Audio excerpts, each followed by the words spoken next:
is basically you take that idea, the idea that you can use what I call cryptoeconomics, so a combination of cryptographic algorithms, things like hashing and digital signatures, and the kinds of economic incentives that keep systems like Bitcoin going, and use them to create these kind of decentralized networks with memory, so these kind of decentralized database-like things for a whole bunch of other applications as well. Right, so around 2013, people started realizing really that these blockchains are usable for much more than peer-to-peer digital currency. And the first major thing aside from Bitcoin was probably Namecoin, which was trying to do a peer-to-peer decentralized DNS. But then people started thinking, can you do other kinds of digital assets? Can you do smart contracts? Can you do financial agreements? Can you do registries about identity? Can you do all these other things? And there were so many applications that building a blockchain for each one doesn't really work. And so the core idea behind Ethereum is, you can have a general purpose blockchain. We can have a blockchain where instead of the blockchain working like a Swiss Army knife, where you have 5 different tools for 5 different categories of applications, you have a blockchain that understands a general purpose programming language. So, kind of like your phone, in your phone you have Android or, iOS. And inside of Android or inside of iOS, you can have apps. The apps are written in whatever programming language they're written in. Anyone can create an app. Anyone can download an app and run it. So that was the kind of general purpose flexibility I was trying to bring to the blockchain world. Yeah, it's amazing. The concept of a Turing-complete blockchain in the computer science speak that can execute any arbitrary program given enough resources is pretty incredible. And it seems daunting because the idea of a blockchain is that everybody, one of the implementations of a blockchain is that everybody executes a copy of the code on themselves to verify that what is supposed to happen actually happens. So that begets a whole slew of problems like scaling and trust and so on. But just kind of easing into that, what kinds of applications do you think an Ethereum blockchain is suited well for? Like applications you both have people building today and ones in the future? Yeah, so I think there's a few major categories. So, anything to do with the currency itself is obviously going to be a major category pretty much forever. Because you want the security associated. Yeah, exactly. Like currency seems to be naturally the kind of application that's fairly well suited because the general way that I categorize applications that are good blockchain applications is to think of what a blockchain is, right? So the way I define a blockchain is it's a decentralized system that contains some kind of shared memory. And in Bitcoin's case, the shared memory is how many Bitcoins everyone has at some time, but it could be anything. So a good blockchain application is an application that, number one, needs decentralization, and number two, needs some concept of shared memory. And the case for decentralization in cryptocurrencies themselves, I think, is fairly clear, but you can actually even go beyond that, right? You can think about, if you have decentralized cryptocurrencies, then you can build many other things on top of them. And there was this interesting idea that Nick Szabo came up with about 25 years ago that was called a smart contract. And he made an analogy to vending machines, right? So what he said was that a vending machine is a device implemented in physical hardware that basically implements the conditions of some kind of an agreement. And the conditions of the agreement here are simple. You put $2 in, water comes out. You do not put $2 in, water does not come out. If you do not put $2 in, but water does come out, then that's bad. And the vending machine is basically an encoding of this set of rules, and that also comes with a mechanism that keeps it at least kind of secure. Secure enough for $2 water bottles. Now, with digital assets, you can think about this kind of concept and push it much, much further, because in the digital world, in the world of cryptography, it's this world where even individuals are capable of basically having cryptographic defenses that are strong enough to even sometimes ward off state-level actors. And when you have that kind of security, the possibilities go up, right? So the general notion of a smart contract is that it's like a computer program that directly controls digital assets. Now, the kind of direct control here is important, right? It's not a computer program that makes a recommendation to a guy about how the guy should control the digital asset. It's a computer program that controls the digital asset. Like on Ethereum, you can literally send a bunch of Ether into a computer program, and once you've done this, the computer program itself has basically the unilateral ability to control, where the money goes. If the computer program sends the money to address A, it goes to address A. If it wants to send it to address B, it goes to address B. And if it doesn't want to send it anywhere at all, then the money just stays there. And you can see this being used in a bunch of applications like insurance, just like any kind of self-executing financial contract. You can reduce counterparty risk in a lot of those kinds of applications by potentially a really huge amount. I mean, you could imagine it being used for even for more complex things. So there's this idea of DAOs, which are like these entire long-running entities that hold on to digital assets and basically use those digital assets in various ways according to these kind of fairly complex sets of rules. And you could even imagine, systems for crowdfunding. So if you think about what Kickstarter does, for example, it's people throw in money. If they've thrown in enough money within 30 days, then the money goes to the developer. And if they do not send in enough money, then everyone gets refunded. And that's like a set of rules that could be replicated in a piece of code. Now, outside the financial world, there's a lot of possibilities as well. So like the DNS is just one simple and natural one. And there is already a system on Ethereum called ENS, the Ethereum name system. And like this idea of giving human readable names that are in some ways like not tied to any kind of issuer is also one that just seems very interesting. You could imagine expanding this to identities, and you could take this concept pretty far. So you can replace money, you can replace Wall Street, you can replace core internet protocols. What else can you do? In fact, I remember I looked at your About Me page, and it has this funny story. I don't know if it's real or not, but you first saw the power of decentralized, or at least the demand for decentralized applications when your World of Warcraft character had his rules changed on him by a Blizzard update. And that annoyed you so much that you had to go out and build something like Ethereum. So in theory, you could even build a massively multiplayer game on top of Ethereum, where everyone can have the rules verified, right? Well, the story's true, though. The fact that them nerfing Siphon Life and leading to me crying myself to sleep is what led directly to Ethereum is a bit exaggerated. I do encourage you to check out Vitalik's About Me page. It's a riot. So now, obviously, if you're going to replace all of these different systems, you have a scaling issue. You have to figure out, especially with a centralized mechanism like that, even just to handle Visa's throughput, let alone every imaginable smart contract, that's not going to work if everyone's running a copy of every program on their computer. Yeah, totally. So, if you look at just the raw numbers of blockchains today, Bitcoin is currently processing a bit less than 3 transactions a second, and if it goes close to 4, then it's already at peak capacity.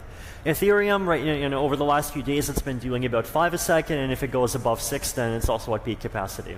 So, on the other hand, Uber on average 12 rides a second, PayPal several hundred, Visa several thousand, major stock exchanges tens of thousands, and if you want to go up to IoT, then you're talking hundreds of thousands. And if you want to go up to non-financial applications, so like for example, there's a platform called Leroy, which is basically just Twitter on the blockchain, then you're talking also about hundreds of thousands, possibly millions. So, there is a kind of gap from here to there. And I think right now there already is really a lot of institutional hype in the space and just public hype. So when you have, like Vladimir Putin having, knowing what blockchains and Ethereum are, and Paris Hilton going out promoting ICOs on Twitter, that's peak hype. But the reason, I think a large part of the reason why a lot of this hasn't materialized into action yet is precisely because of some of these technical obstacles that make blockchains, work okay for some niche use cases, but not really work well for mainstream use.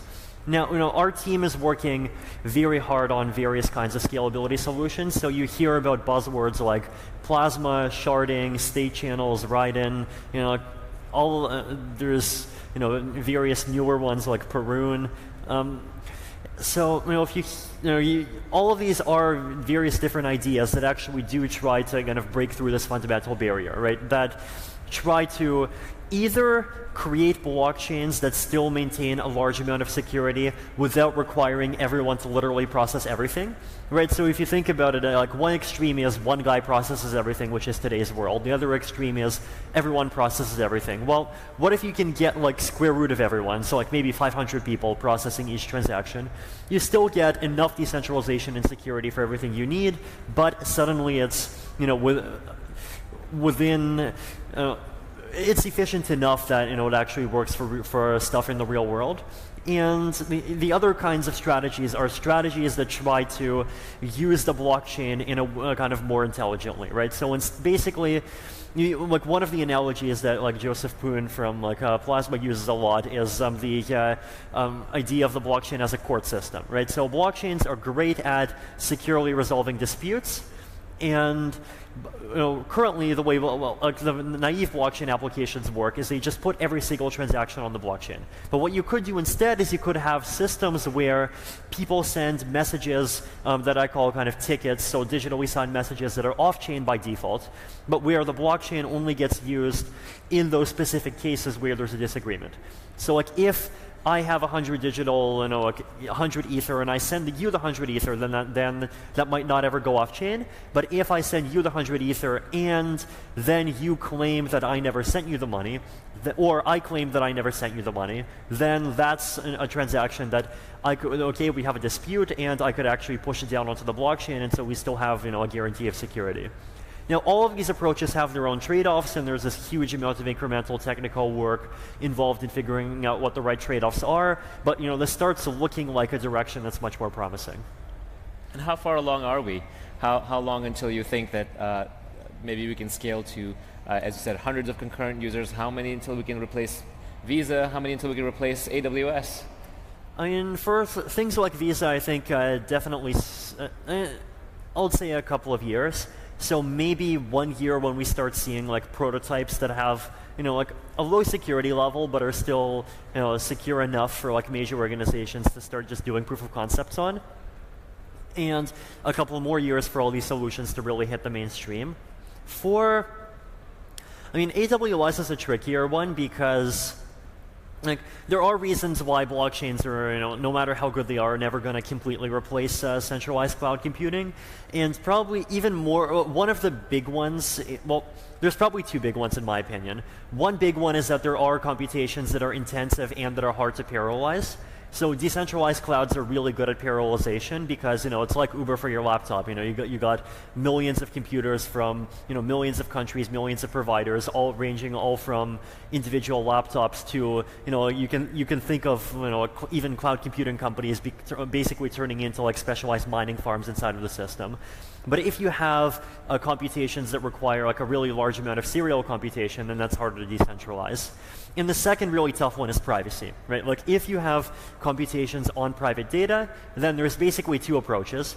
One of them is to make sure the computations are only done on hardware that you trust, and the second one is to use fancy cryptography. So you might have heard of buzzwords like homomorphic encryption and distinguishability obfuscation to do the computations. But then if you do that, then those tends to carry very serious computational efficiency trade-offs. So basically for private or serial applications, you're going to do them locally? Yeah, like in general, I think like there's always going to be this large set of applications where decentralized approaches like actually don't work that well, and that's fine. Yeah.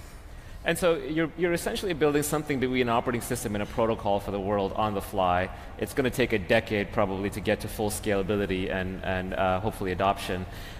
What do you do in terms of there's a classic operating system developer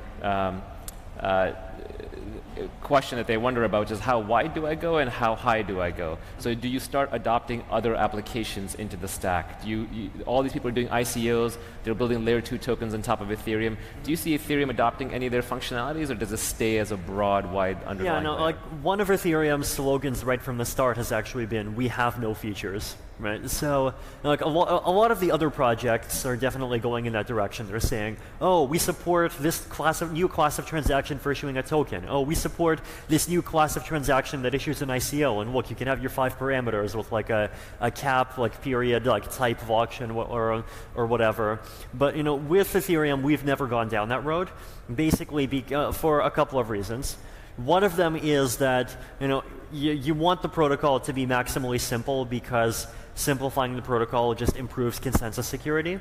So the more consensus code you have in the protocol rules, the more likely it is you'll have issues like 2 different implementations like not being in sync with each other, leading to the blockchain just randomly splitting in half. The other big reason, of course, is just unknown unknowns. We have really no idea what blockchains are going to be used for like 5 or 10 years from now, right? And we don't really want. We are okay with making some specialized components that get used a lot. So like Ethereum, or we have a next update, Metropolis, which is coming in October, and one of the major things that's coming in that is like explicit in-protocol support for certain kinds of cryptographic operations. So like ring signatures, elliptic curve pairings, which get used as part of zero-knowledge proofs. So the major theme here basically being like strong cryptography and privacy. And like that is kind of specialized, but it's also very generic because almost any application could benefit from privacy. So we are willing to compromise somewhat in that direction, but we really don't want to compromise in favor of like really supporting high efficiency in every single application. Now, if that means that there are specific application categories where some platforms outcompete Ethereum, then that's fine. Like we don't need to be everything to everyone. But there are also going to be ways to kind of specialize even within the Ethereum ecosystem as well, right? So there's like projects like Cosmos, things like Plasma. All of these are trying to provide second layer systems that connects to Ethereum, and in many cases are even designed in order to take advantage of the base Ethereum blockchain for security, but that can have properties of their own, and that if they run well, could have things like a 500 millisecond block time, so you can run StarCraft on the blockchain. So those things are possible, and if you adopt this approach where if you have Ethereum as this kind of base layer that does a good job of balancing between the kinds of the high level of security and the scalability that a base layer needs, and then allows these other things with various different properties to get built on top, then you actually can have a blockchain ecosystem that works really well. Got it. So you want it to be a secure base layer that doesn't have too many features and really lets the innovation happen on top. But you have things like privacy and security and consensus at the core layer. But the big application that everyone is obsessed about, in fact, I think the reason why people are so interested in cryptocurrencies these days is just because they're making money off of them. Yeah. So the fundamental application right now seems to be just money. And Bitcoin seems to be willing to the protocol is in service of the currency. And here it seems almost the opposite. Is that fair to say? The currency is in the service of the protocol. Yeah, definitely. I definitely say that is our philosophy. Although, I mean, yeah, like it's definitely the case that there's a lot of adoption purely because of like people's speculative interest. But then, on the other hand, like that's not, like that has a bad side and a good side, right? And I think one of the good sides really is that, in part because of this, there actually is a lot more interest in the possible social benefits of the decentralized technology than there are in like many of the other approaches that have been tried like over the last decade. Like if you look at diaspora, great idea, ended up failing completely, right? And like a lot of these kind of decentralized projects tends to not work very well, and in a large part because basically lack of funding and just lack of a kind of good incentive for actually building out the infrastructure.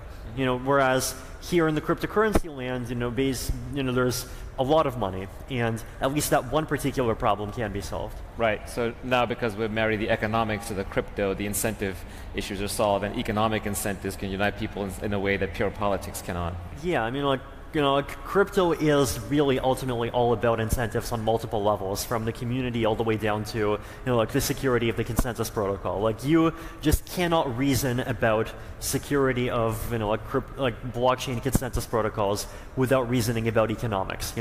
It's not about if like half of these people are honest, then we can prove the system is secure, or if Magic Bob in the sky is honest, we know the system is secure.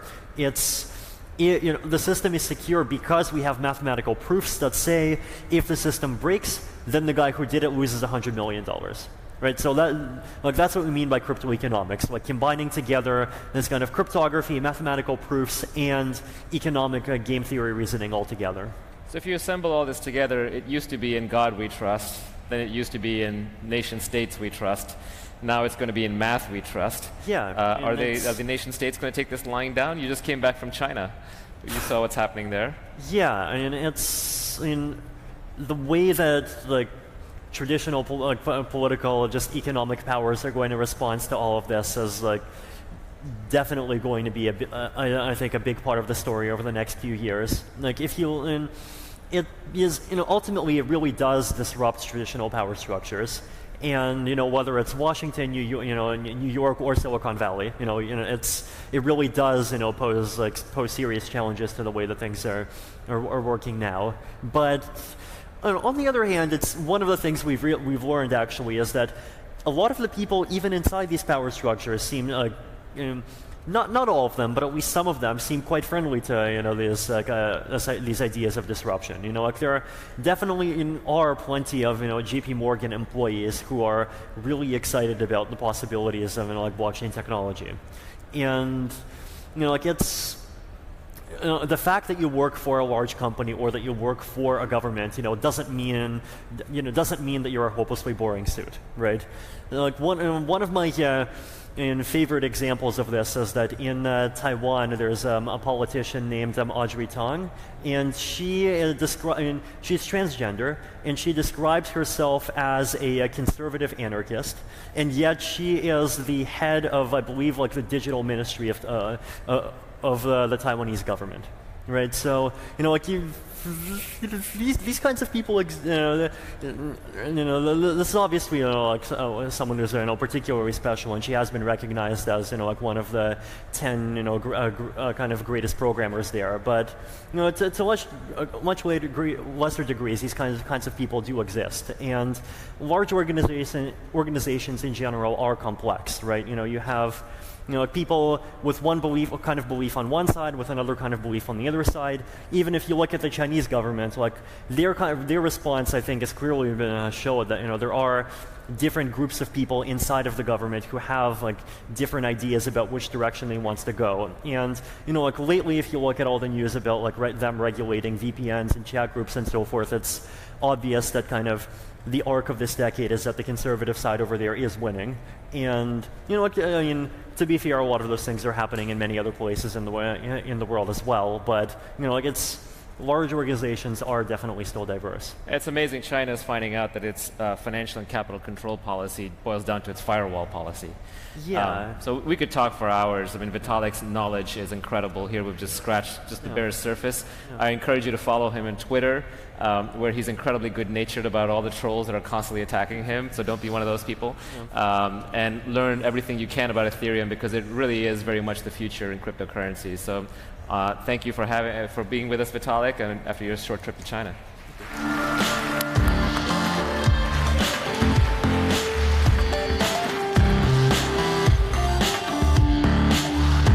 We are going to lunch, but before we do, just a quick reminder, there is another off-the-record session for crypto at 12:15 in that side room. And if you're having trouble hearing in the back because of the air conditioner, please download the Mix Halo app. It'll make things much easier on you.